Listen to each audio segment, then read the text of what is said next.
Professor, I'm looking at a letter dated March 16, 2020.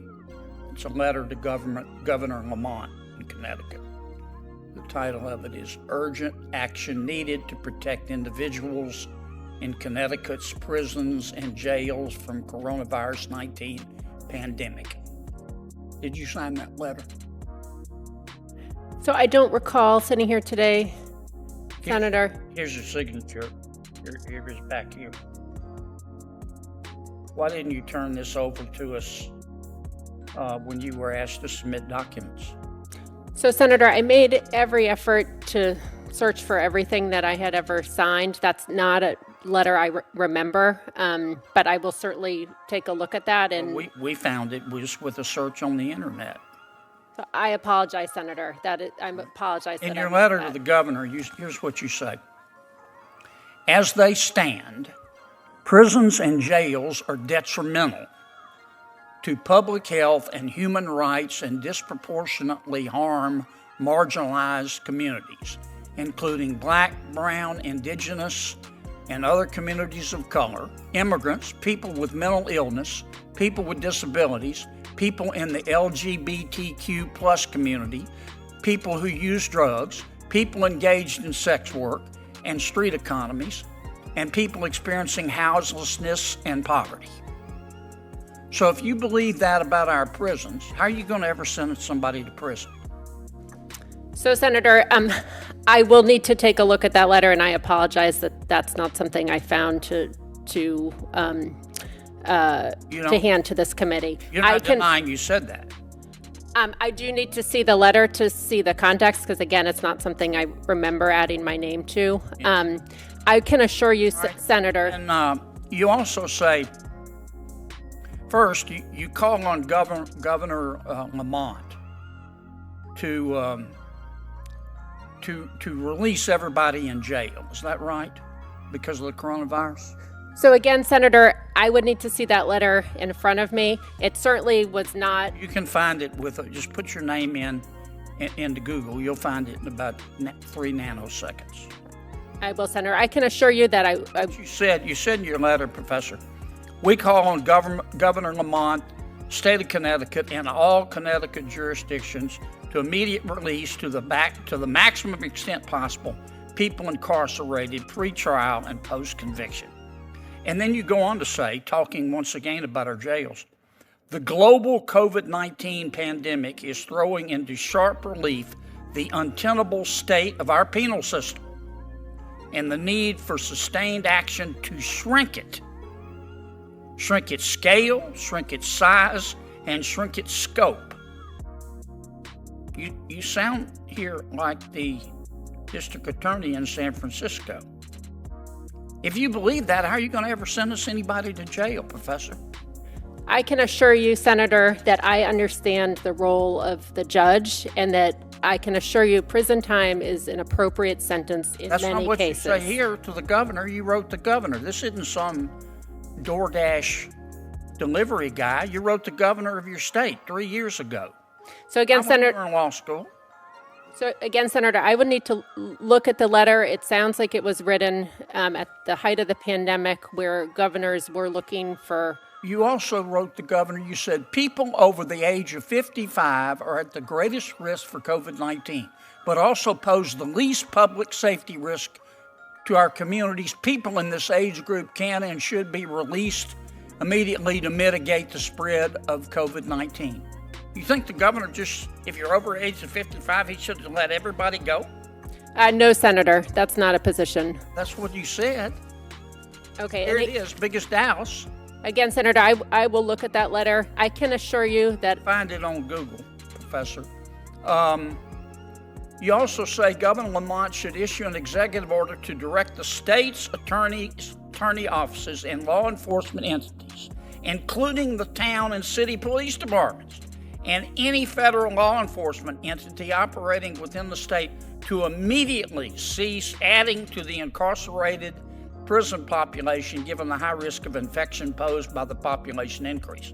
You asked the governors to tell every law enforcement official in the state to stop arresting people and putting them in jail, didn't you?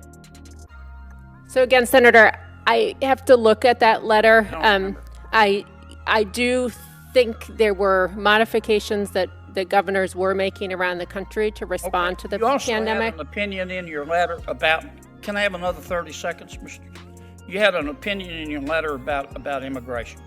You said, immigration detention poses the same health risk to jails and prisons, and Connecticut law enforcement must stop feeding people into the unsafe and inhumane immigration detention system. Then you say, Governor Lamont should release all individuals currently in state custody who are waiting to transfer to ICE custody, and the governor should declare a moratorium on all such future transfers. How, if somebody is in our country illegally and commits a crime, are you going to put them in jail if you believe this about immigration? Senator, I can assure you, were I so fortunate to be confirmed, I would treat crimes That's not seriously. what this letter says, Professor, and it was 3 years ago. It wasn't when you were in law school, and you didn't turn it over to us. We had to find it on our own. Ms. Russell sent a letter to the governor of Connecticut during the pandemic.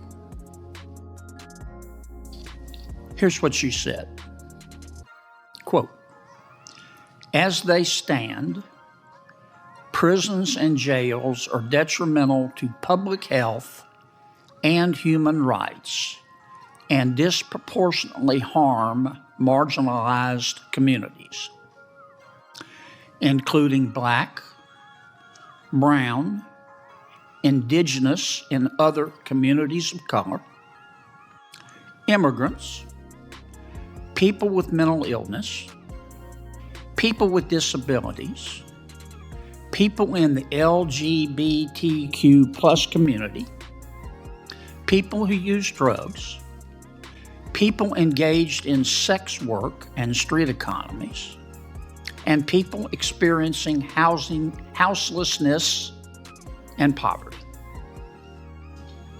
Then she went on to request the governor to immediately release everybody in jail in Connecticut. It's unclear to me whether she was talking about just during the pandemic or on a permanent basis. Then she goes on to tell the governor of Connecticut to stop putting people in jail.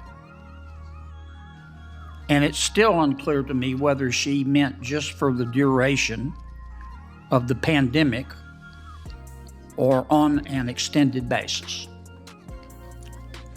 And on top of all of that, the cherry on top, she didn't turn the letter over to the committee. I don't know why she didn't. Perhaps she thought, I'm not saying this is the case, she thought we wouldn't find it. It took about 7.3 minutes on Google to find it. Now, this is America. Ms. Russell has a constitutional right to believe in these things and to say those things. She does not have a constitutional right to be a federal judge. And she's not qualified to be a federal judge if those are her beliefs. How can any criminal defendant in front of her or any prosecutor in front of her think that they're getting a fair shake in light of this letter when she sentences someone to prison, if she ever does sentence someone to prison? It's just simply breathtaking. And for that reason, Mr. Chairman, I'm going to be voting no. Extraordinarily. Would the senator yield for a question? Mr. Chairman, my name was invoked. Can I respond just quickly? Senator Kennedy. I appreciate Senator Blumenthal's comments. But Richard, here's how I see it. She got caught. She got caught. She had an epiphany once she got caught. And I am looking at her qualifications, and I am looking at her record.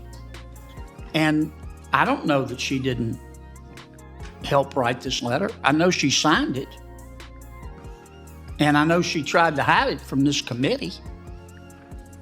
So even if you agree with her that we should stop, that actions have no consequences, and that nobody's ever responsible anymore, and it's always somebody else's fault when a criminal sodomizes a young girl, and everybody ought to get a trophy.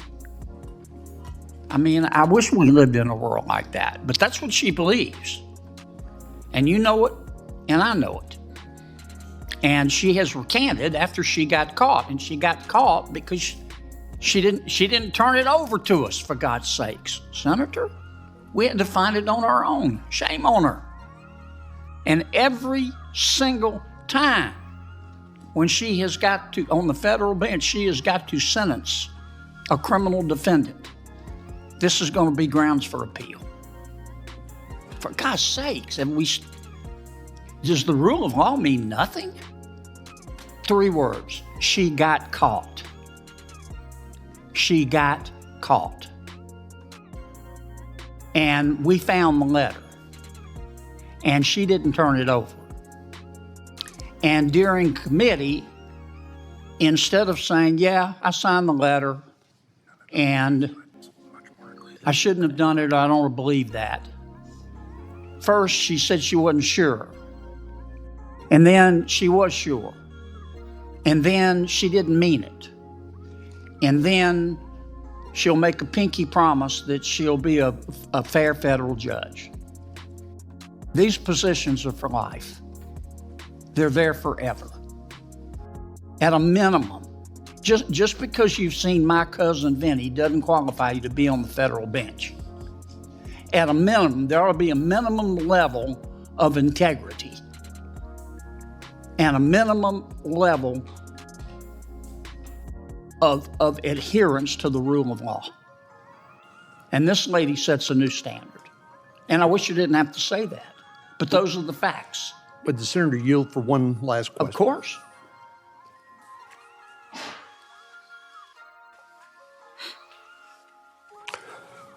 Are you familiar with the fact that all federal judges are subject to a code of judicial conduct?